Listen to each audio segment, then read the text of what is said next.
Bonjour à tous, c'est encore le soir pour une nouvelle critique sur le nouveau film Five Nights at Freddy's 2 qui est sorti ce 5 décembre 2025. Je vais tout juste aller le voir alors que je fais cette critique. Et avant de commencer, je dois dire que oui, j'avais fait une critique sur le tout premier film à l'époque. J'avais dit qu'il était bon, je pense qu'il avait donné un 8 sur 10, je suis pas sûr. Mais pour de vrai, ne vous fiez vraiment pas à cette critique-là. J'ai l'impression que je m'avais forcé pour dire qu'il était bon le film. Si je me rappelle quand il était ressorti, je m'avais dit dans ma tête, c'était un 4 sur 10. Il est pas bon, mais j'avais vu toute la communauté FNAF l'avait aimé. Fait que je m'avais dit, je vais y mettre une bonne note. Mais c'est le seul film que j'ai fait ça. C'est le seul film que j'ai pas été honnête avec ma note. Mais pour de vrai, j'avais pas aimé le premier film FNAF. Je suis prêt à aller voir le deuxième parce que je pense que j'aime les jeux FNAF. Donc je suis prêt à aller voir le deuxième film. Puis habituellement, ça fait juste une critique, je fais ça, un petit résumé au début de la vidéo. Là, j'en aurai pas parce que je sais pas quoi vous dire comme résumé. Le film est quand même vide. Pour de vrai, le film est très vide. J'ai quelques points positifs, mais j'ai clairement plus de points négatifs pour Five Nights at Freddy's 2. Donc, on va commencer avec ce que j'ai aimé dans le film. Pour commencer avec ce que j'ai bien aimé dans le film, tout comme dans le premier film, les animatroniques sont très bien faits et fidèles au jeu. Ils ressemblent à ce qui ressemble dans le jeu. Puis sont vraiment très bien faits. Tu sais, je sais que c'est un mix d'animatronique puis de CGI. Mais pour de vrai, quand c'est de la CGI, tu le remarques pas vraiment. Même tu le remarques juste tout court pas. Puis t'as l'impression que c'est des vrais animatroniques tout le temps. Qu'est-ce qui est vrai? Parce que je pense que la plupart du temps dans le film, c'est des vrais animatroniques. Mais pour de vrai, ils sont super bien faits, les animatroniques dans le film. J'ai pas grand chose d'autre à dire à part que les animatroniques sont très bien faits dans le film. Et qui sont fidèles au jeu, ça ressemble. Pas la seule affaire que j'ai aimé du film. J'ai bien aimé aussi qu'on voit des références à la communauté FNAF. Par exemple, l'arcade de Kenzie au début du film, qui est une référence à un des fangames les plus populaires de Five Nights at Freddy.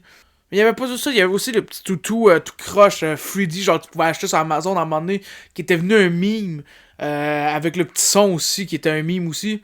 Puis ils l'ont mis dans le film parce que c'est quelque chose qui avait été très populaire il y a quand même pas tant longtemps dans la communauté FNAF. Puis il y a pas aussi juste ça qui a été référencé. T'as encore Cory Xkinshin, je sais pas si je dis bien son nom, qui apparaît dans le film. Même si c'est le main role, la main joke, j'étais pareil content de le revoir.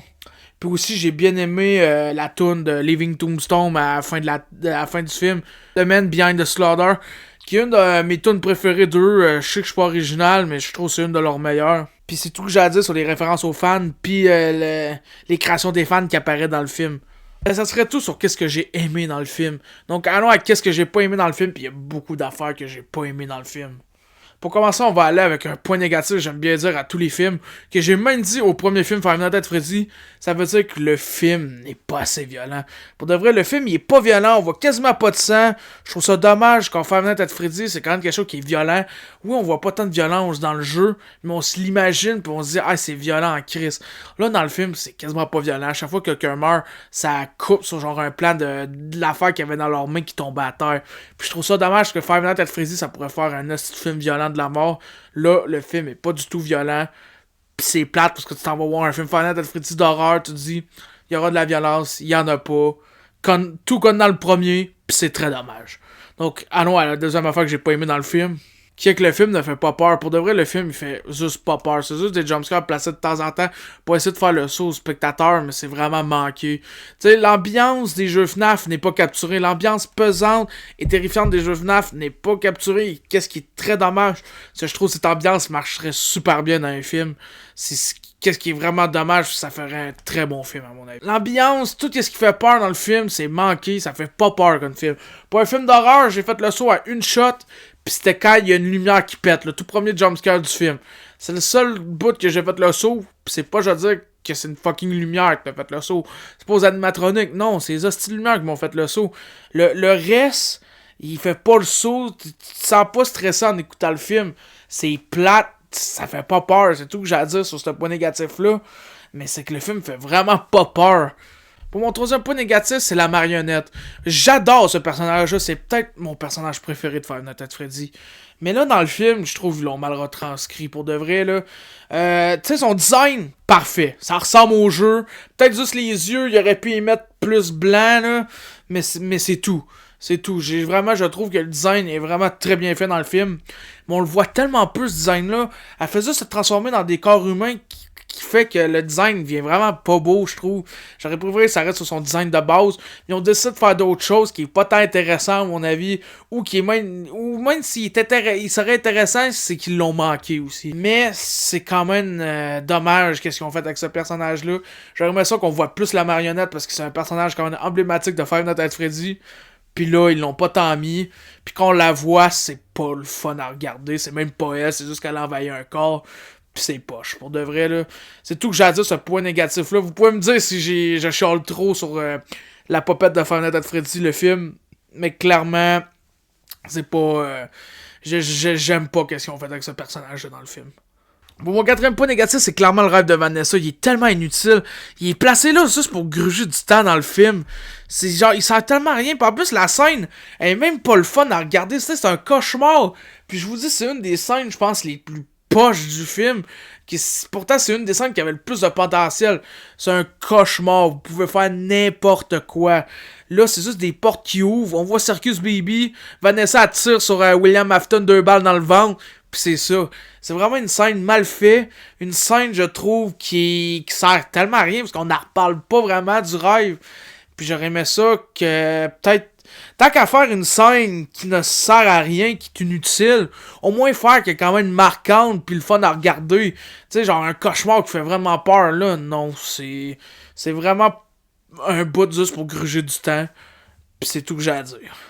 Pour mon cinquième point négatif, c'est quelque chose que j'ai vraiment trouvé qui faisait pas de sens dans le film. Puis à un moment donné dans le film, t'as Mangold qui est sur le top du char à Vanessa. Puis tu sais, c'est un animatronique. Là. Un animatronique, je sais pas ça fait combien de livres, mais c'est du métal. Tu sais, oui, il manque la genre de carcasse qui va avec, mais c'est quand même... Il y a quand même le squelette. Il y a quand même le squelette de l'animatronique. C'est fucking lourd. Ça doit faire au moins 300 livres. Là, ça embarque sur le top du char, ça fait juste... Ça fait juste ce bruit-là, tu sais, je m'excuse, mais un animatronique aussi lourd sur le toit d'un char, man, tu l'entendrais, même tu te dirais, même que le toit défoncerait peut-être. Là, non, ça a juste fait... Tu sais, ça fait pas sens. Bon, c'est pas le truc qui scrape le plus le film, mais c'est quand même quelque chose, tu sais, dans ma tête, je suis en voyons, si, ça fait donc même pas de sens. Mais c'est tout que j'ai à dire sur ça. Aussi, un point que peut-être je charle trop sur le film, mais c'est quelque chose que j'ai vraiment trouvé qui faisait aucun crise de sens dans le film. Donc, allons à mon dernier point négatif. Pour mon dernier point négatif, ça serait clairement la fin. La fin, elle me fait rappeler la fin de 28 ans plus tard. Qu'est-ce qui est vraiment pas un bon signe, parce que j'ai détesté ce film-là. Mais vraiment, elle me fait penser à cette fin-là parce que ça finit pareil. Ça finit sur une fin qui laisse sur ta fin. Il n'y a pas vraiment de fin. La fin, là, c'est littéralement juste Vanessa qui est dans un cadre de porte qui se fait comme posséder par Popette, la marionnette. Puis on voit ses yeux devenir blancs. Écran noir.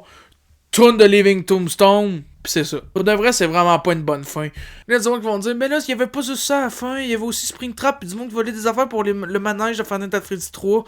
Oui, c'est vrai, mais c'est quelque chose, je trouve, qui sert à rien, parce que, tu sais, le 2, je pense qu'il va pareil marcher, mais critiquement, ça va être un flop. Pour de vrai, en termes de critique, même juste le monde qui s'en vont le voir, qui sont fans de FNAF, je pense qu'ils vont pareil dire que c'est pas un bon film. Pour de vrai, c'est vraiment pas un bon film. Il est pire que le premier, puis le premier, c'était déjà pas un très bon film, là, on va pas se mentir. Puis là, tu sais, je peux comprendre, il y a du monde qui aime ça. Tu sais, c'est quand même cool, on voit Springtrap tout. Mais tu sais, quand le reste du film, il est autant mauvais que ça, c'est genre, ouais, ok, là, tu sais, j'ai pas hâte de voir le 3, c'est le 2, puis le premier, il était pas vraiment super, là. Mais en tout cas, c'est tout que j'ai à dire sur la fin. Donc allons à ma note. Et pour le premier film, j'avais donné une note de 4 sur 10. Je l'ai réécouté ce matin. Puis c'est pas un bon film, mais pas autant pire que le deuxième film. Le deuxième film, je donnerais la note de 2 sur 10. Il est vraiment pas bon. Ça manque de violence. Le film fait pas peur. La marionnette, c'est mal fait qu'est-ce qu'ils ont fait avec. Le rêve de Vanessa, c'est fuck all. Ça n'a pas rapport. Je sais pas pourquoi ils ont mis ça dans le film. Ben, tu sais, même si vous l'aurez mis dans le film, il aurait fait quelque chose de bon avec. Ok, là, c'est juste fuck all, c'est mal fait. La fin, ça, c'est vraiment une hostie de fin de merde. On dirait la fin de 28 ans plus tard. C'est les deux, ils ont les mêmes défauts, c'est que c'est des hosties de fin de merde. Des fins qui finissent pas, genre, c'est des fins qui mènent à quelque chose d'autre. Pour un autre film pas bon, genre. Pis j'ai vraiment pas aimé Five Nights at Freddy 2. Qu'est-ce que je trouve dommage, c'est que Five Nights at Freddy, c'est une franchise qui pourrait tellement faire de bons films qui font vraiment peur. Même si ça serait pas tant violent, mais qui ferait crissement peur, ça serait réussi. Là, c'est fuck all réussi comme film. J'ai vraiment pas aimé le 2. Pis c'est ça, je donne la note de 2 sur 10. Mais en tout cas, c'est tout pour cette critique. Vous pouvez vous abonner, liker, partager, commenter votre avis en commentaire. Clairement, si vous avez adoré le film, venez me le dire. Puis vraiment, ça me dérange pas. Je veux voir l'avis de tout le monde. Vous avez le droit d'avoir aimé le film, vous avez le droit de l'avoir détesté. Moi, je veux voir l'opinion du monde. Pour de vrai, là, tu sais, vous avez aimé le film, je suis content pour vous, vous l'avez détesté, je suis d'accord avec vous. Donc, mes prochaines critiques vont être sur le film Bob l'éponge, Return to Silent Hill, et 28 ans plus tard, Le Temple des eaux. Donc, à la prochaine!